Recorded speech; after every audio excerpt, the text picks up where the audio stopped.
नमस्कार साथियों, मैं जयपाल सिंह स्वागत करता हूँ आप सभी का आपके अपने YouTube चैनल पर। पिछले वीडियो में हमने बात की थी, डिस्कस किया था कि क्या इस समय आपको ऑनलाइन कोचिंग या फिर ऑफलाइन कोचिंग लेनी चाहिए या फिर सेल्फ स्टडी करनी चाहिए। यदि आपने प्रीवियस वीडियो नहीं देखा है तो इसी चैनल पे 2 दिन पहले वीडियो अपलोड किया गया था, उसे आप जरूर देखें।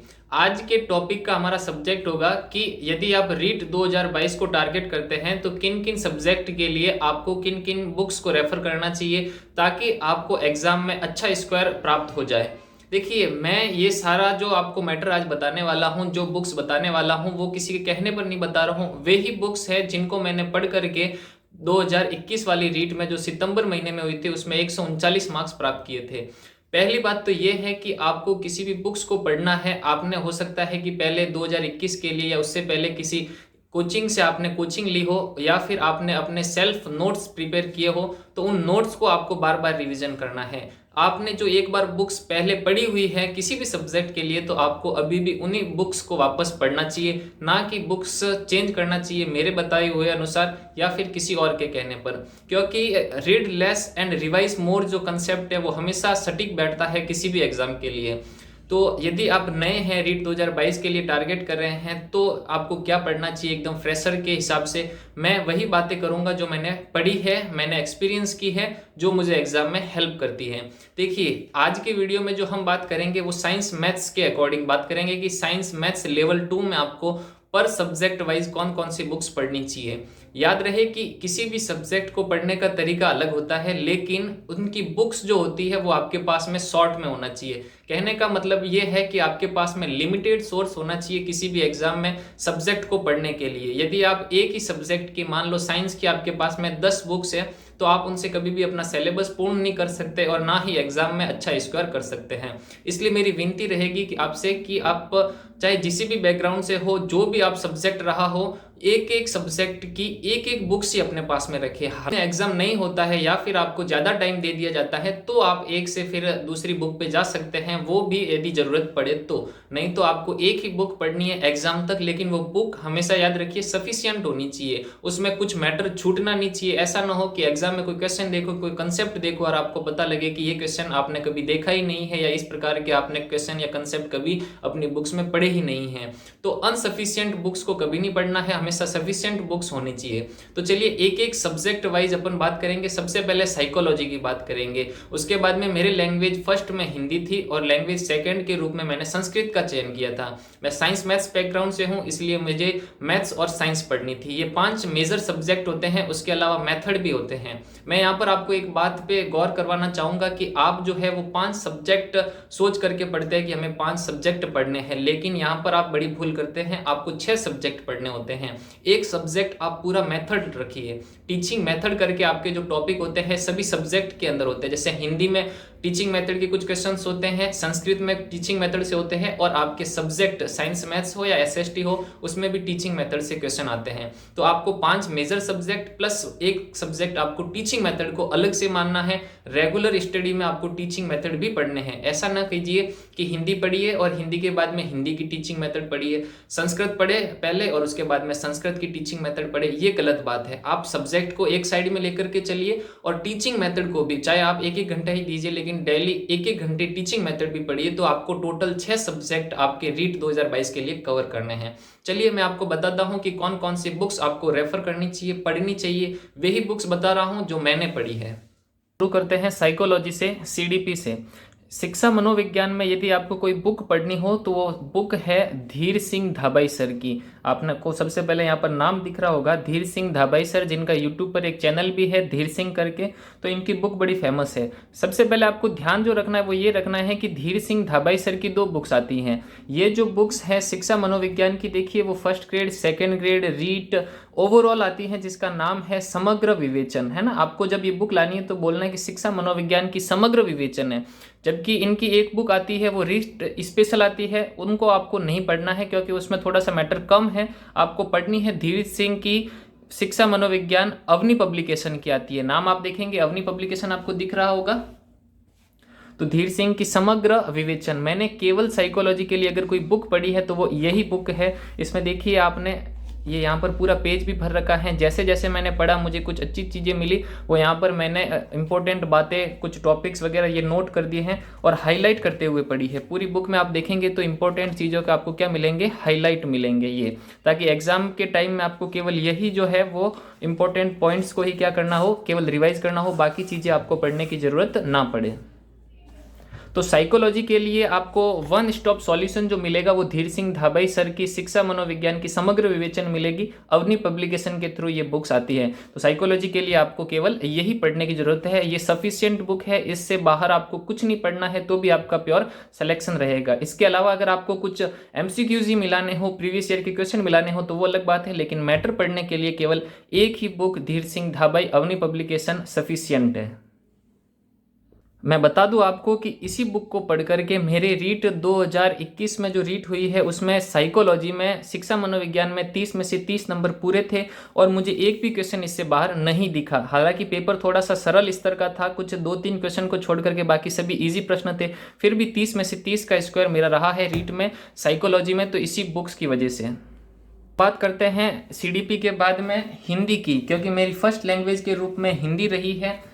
ये हिंदी के लिए मैंने जो बुक्स पढ़ी है वो आपको दिख रहा होगा, राघव प्रकाश सर की है ना, ये बहुत फेमस बुक है हिंदी के लिए, राघव प्रकाश सर की। लेकिन ये बुक जो है बड़ी मोटी बुक है। आप देख, राघव प्रकाश सर की जो है वो, राघव प्रकाश सर की हिंदी की बुक जो है सामान्य हिंदी, ये बहुत बड़ी बुक है। इसकी मोटाई भी आप देखेंगे तो बहुत ज़्यादा ही मोटाई है इसकी। आप रीड के लिए इसको पढ़े तो थोड़ा सा ये जो है आउट ऑफ सिलेबस हो जाती है, लेकिन मैंने अगर बात करें तो मैंने सभी टॉपिक जो है इसी से पढ़े हैं। इसके अलावा भी आप यदि पढ़ना चाहे तो हिंदी व्याकरण की बुक्स आती है गवर्नमेंट स्कूल में जो चलती हैं, क्लास 9th से 12th तक के लिए आप वो पढ़ सकते हैं, या फिर कोई अन्य बुक भी ला सकते हैं। लेकिन मैंने कौन सी बुक पढ़ी है, तो राघव प्रकाश सर की सामान्य हिंदी ही पढ़ी है, क्योंकि ये बुक्स जो है आपको आगे भी काम करती है, चाहे आप सेकंड ग्रेड में काम ले, चाहे आप हिंदी से आप फर्स्ट ग्रेड की बात करें, RS की बात करें, सभी में हिंदी के लिए वन स्टॉप सॉल्यूशन जो है वो राघव प्रकाश सर की सामान्य हिंदी बुक है। मैंने यही पढ़ी है और हिंदी में जो मेरा स्कोर था वो 29 नंबर थे, 29 मार्क्स थे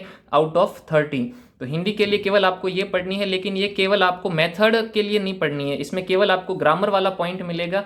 आप चाहे तो यहाँ पर देख भी सकते हैं, जो टॉपिक दे रखे हैं वो इस प्रकार से हैं। ये सारा इंडेक्स है, बहुत मोटी बुक है, लेकिन आपके जो टॉपिक्स रीट में लगते हैं उन्हीं को इससे पढ़ना है, बाकी सभी टॉपिक आप पढ़ने ना बैठें। इसके बाद में अगर मैं बात करूं मेथड की, तो मेथड के लिए मेरी सबसे फेवरेट बुक जो है हिंदी के लिए, वो हिंदी के लिए मेथड की बुक फिर से अवनी पब्लिकेशन की बुक है। मैं किसी भी टीचर को नहीं जानता हूँ पर्सनली, मैंने केवल इनकी बुक्स पढ़ी है और मुझे अच्छी लगी, इसलिए मैं इनका रिव्यू बता रहा हूँ। आप भी इन्हें पढ़े, मेरी ये मानना है। अगर मैं बात करूं हिंदी की शिक्षण विधियों की, हिंदी की टीचिंग मेथड की, तो मैंने बहुत सारी मार्केट से बुक पढ़ी है, लेकिन हिंदी की टीचिंग मेथड के लिए अगर मुझे कोई बुक सबसे बेस्ट लगी है तो वो डॉक्टर KR मैया सर की है। इनका यूट्यूब पर चैनल भी है मैया पाठशाला से, मैंने उससे भी हिंदी ग्रामर भी पढ़ी है। लेकिन बुक्स की बात करें मेथड में तो आपको KR मैया सर की बुक्स पढ़नी है, बहुत ही शानदार बुक्स है। इसको भी मैंने पढ़ा है, तो देखिए हाईलाइट किए हुए सभी टॉपिक जो है वो मैं पढ़ता था, तो इंपॉर्टेंट चीज़ हाईलाइट कर लेता था, ताकि एग्जाम के टाइम में मुझे बाकी सारी चीज़ें ना पढ़नी रहे, केवल जो हाईलाइट किए हुए पॉइंट है वो मैं 1 घंटे में, आधे घंटे में ये पूरी कवर सकता था। तो अगर आपको मेथड कवर करने हैं तो मेथड हिंदी के लिए मैं चाहूँगा कि आप ये वाली बुक पढ़े, डॉक्टर KR मैया की अवनी पब्लिकेशन की हिंदी की मेथड की बुक आती है। तो हिंदी के लिए थ्योरी भी हो गई, यानी कि हिंदी ग्रामर भी हो गई, और आपकी टीचिंग मेथड भी कवर हो जाएगा। उसके बाद में बात करें अगर सेकेंड लैंग्वेज की, फर्स्ट लैंग्वेज के रूप में मेरे पास में हिंदी थी और सेकंड लैंग्वेज के रूप में मेरे पास में थी संस्कृत। हालांकि संस्कृत में ही मेरे सबसे ज़्यादा नंबर कटे हैं, 22 नंबर ही मैंने 30 में से प्राप्त किए हैं। लेकिन क्योंकि संस्कृत मुझे थोड़ी मुश्किल से समझ आ रही थी, बाकी सभी सब्जेक्ट में मैंने उसकी भरपाई कर दी थी। लेकिन यदि आपको संस्कृत के लिए पढ़ना है तो संस्कृत के लिए ये नाम ही काफ़ी है, साफल्यम। लोकेश सर की ये बुक है और इसी नाम से आपको संस्कृत साफल्यम के नाम से यूट्यूब पे चैनल भी मिल जाएगा। उनकी बहुत सारी फ्री क्लासेस, टेस्ट सीरीज जो उन्होंने रीट के टाइम पे फ्री टेस्ट सीरीज चालू की थी, वो भी आप देख सकते हैं। लेकिन यदि आपको संस्कृत में पढ़ना है कोई चीज़ तो आपको यही पढ़ना है। मैंने सभी बुक्स में हाईलाइट कर रखी है, ताकि मैं एग्जाम के टाइम में शॉर्ट टाइम में पूरा सिलेबस कैसे रिवाइज कर पाऊँ, इस हिसाब से। तो आपको देखना है कि संस्कृत साफल्यम बुक आपको पढ़नी है, फिक्स रेट की पब्लिकेशन की ये बुक है, और डॉक्टर लोकेश कुमार शर्मा है ना, लोकेश सर की ये बुक है। आपको केवल ये पढ़नी है साफल्यम की थ्योरी के लिए यानी कि ग्रामर के लिए। उसके बाद में संस्कृत की बात करें, यदि मेथड की बात करूं तो संस्कृत मेथड में ही मैंने लोकेश सर की ही, जो संस्कृत वाले सर हैं लोकेश सर की ही मैंने एक जो नोट्स थे मेथड के वो लाए थे, है ना। किसी फ्रेंड ने उनका कोर्स ले रखा था तो उससे मैंने ये नोट्स मंगवाए थे और ये मैंने पढ़े थे। बहुत ही शानदार नोट्स हैं। मेथड में मेरे क्वेश्चन गलत नहीं हुए हैं, मेरे गलत क्वेश्चन हुए हैं तो केवल ग्रामर में हुए हैं। देखिए यहाँ पर जो बीच बीच में मुझे दूसरी चीज़ें मिली वो भी मैंने नोट कर रखी है, साइड में कुछ लिख रखा है। तो मेथड के लिए मैं चाहूँगा कि आप संस्कृत साफल्यम के जो लोकेश सर है उनके नोट्स पढ़े। ये केवल मेथड के नोट्स है, बहुत ही छोटे नोट्स है, 50 पेजों की कॉपी है, आप उसको आराम से 1 घंटे में रिवाइज कर सकते हैं। उसके बाद मैं बात करता हूँ मैं मैथ्स की। हालांकि मैं साइंस मैथ्स बैकग्राउंड से हूँ तो आपको अच्छे से बता सकता हूँ कि मैथ्स के लिए आपको क्या पढ़ना है। मैथ्स में मेरे 28 का स्क्वायर था, साइकोलॉजी में 30 आउट ऑफ 30 थे, हिंदी में 29 था, संस्कृत में 22 नंबर ही थे, 8 नंबर कट गए थे। इसमें जो है मैथ्स के लिए मेरे 28 नंबर थे और 2 नंबर जो कटे हैं वो मेथड में कटे हैं, है ना। तो साइंस मैथ्स से मैं हूँ तो मैथ्स में मेरा 28 का स्क्वायर था। अगर मैथ्स के लिए आपको कोई बुक पढ़नी चाहिए मेरे अकॉर्डिंग, आप चाहे तो दूसरी ला सकते हैं, लेकिन मेरे अकॉर्डिंग जो बुक आपको अभी पढ़नी चाहिए वो है मथुरिया की, है ना। ये माथुरिया की बुक है, सृष्टि एजुकेशन। ये आप देख लीजिए, फ्रंट कवर है। ये नए सिलेबस के हमारे टाइम में सिलेबस जब चेंज हुआ था तो उसके बाद में मैंने ये लाई थी। मैंने इससे केवल और केवल जो है वो टीचिंग मेथड को छोड़ करके बाकी सारा पोर्शन कवर किया था। इसके अलावा आप पढ़ना चाहे तो 6 से 10 तक की आरबीएससी की जो बुक्स हैं, जो टॉपिक आपके मैथ्स में लगते हैं केवल उन्हीं को पढ़े, दूसरी बिना फालतू की चीज़ें आपको नहीं पढ़नी है। इससे क्या होता है कि आप बिना फालतू की चीज़ें पढ़ते हैं तो काम की चीज़ें याद नहीं रह पाती। ये इसका पूरा इंडेक्स है, आप एक बार देख लीजिए। मेथड मैंने यहाँ से नहीं पढ़े हैं, केवल ये वाला पोर्शन ही किया है। कुछ हालांकि पढ़े थे लेकिन ये एग्जाम टाइम के लिए नहीं, ऐसे ही फ्री टाइम में बैठे बैठे मैंने पढ़े थे। ये सारा इसका इंडेक्स है और आपको मथुरिया की ये बुक पढ़नी चाहिए और 6 से 10 तक की जो आरबीएससी की बुक्स है वो सारी आपको कवर करनी चाहिए। उसके बाद में केवल एक सब्जेक्ट बचता है, वो है आपके साइंस। तो साइंस के लिए अगर मैं आपको सजेस्ट करना चाहूँ, सबसे पहले मैं अपना साइंस का स्कोर भी बता दूँ। रीट में मेरे 30 में से 30 थे, एक भी नंबर नहीं कटा था, पूरे मार्क्स मैंने गेन किए थे। तो उसकी बदौलत आपको मैं बता सकता हूँ कि साइंस में आपको क्या पढ़ना चाहिए, तो केवल आरबीएससी की बुक्स, उसके अलावा आपको कुछ बाहर से पढ़ने की जरूरत नहीं है। सारे के सारे सवाल वहीं से मिल जाएंगे, बाहर से आपको कहीं जाने की काम नहीं है, किसी भी बुक्स को लाने का काम भी नहीं है। क्या करना है, ये 10th की है, इसमें भी देख लीजिए। मैं जब पढ़ता था तो पूरे से ये देखिए नोट कर रखे हैं, अंडरलाइन कर रखे हैं, कुछ ऊपर चीज़ें लिख रखे हैं, शॉर्ट नाम वगैरह। तो केवल आरबीएससी की आपको 6 से लगा करके 10वीं तक की सारी चीज़ें यहाँ पर पढ़नी है। उसके अलावा बाहर से कोई नहीं पढ़ना। ये क्लास 9th की आरबीएससी की है, ये देखिए हाईलाइट कर रखा है। जो जो चीज़ें थी पढ़ते टाइम सबसे पहले आप पढ़िए, उसके बाद में हाईलाइट करिए और उन्हीं चीज़ों को एग्जाम के टाइम में आपको क्या करना है, रिवाइज करना है। अगर इसके अलावा भी आप साइंस में कुछ पढ़ना चाहते हैं तो मैं जरूर कहूँगा आकाश कटेवा सर है, यूट्यूब पे आप सर्च कीजिए आकाश कटेवा, जो कि रैंक होल्डर है 2018 वाली रीट में। उन्होंने बहुत अच्छा कंटेंट आपको फ्री में उपलब्ध करवाया हुआ है यूट्यूब पर, आकाश कटेवा सर। आपको यदि नहीं मिलता है तो मैं वीडियो भी बता दूंगा आपको, लेकिन ये सारी जो है वो बुकलेट आपको पढ़नी है। मेरा 139 स्क्वायर जो है इन्हीं बुक्स की वजह से आया है। हालांकि उसमें बहुत सारे कोचिंग संस्थान का भी हाथ है, टीचिंग मैटर मैंने बहुत सारे पढ़े थे क्योंकि उस टाइम हमारे लॉकडाउन लगा हुआ था और काफ़ी लंबा समय मिला था। मैं एक बार फिर से आपको रिवाइज करवा दूं, आपको साइकोलॉजी पढ़नी है धीर सिंह धाबाई बुक से, हिंदी के लिए राघव प्रकाश और KR मैया सर की मेथड के लिए बुक पढ़नी है। साफल्यम वन स्टॉप सॉल्यूशन है संस्कृत के लिए, मैथ्स के लिए मथुरिया की आप बुक पढ़ सकते हैं और आरबीएससी 6 to 10 तक की बुक्स पढ़ सकते हैं। साइंस में जो आपको पढ़ना है वो केवल और केवल आरबीएससी की बुक 6 से 10 तक के, और आकाश कटेवा सर जो है उनके आप यूट्यूब चैनल देख सकते हैं। उसके अलावा यदि मैं बात करूँ मेथड की कि मेथड में आपको क्या पढ़ना है, तो मेथड में मैं देखिए ये 2 चीज़ें हैं जो मेथड के अलग से नहीं बताए हैं वो मैंने यहीं से पढ़े हैं। ये फर्स्ट रैंक की बुक है, फर्स्ट रैंक की बुक आपको पढ़नी है मेथड के लिए।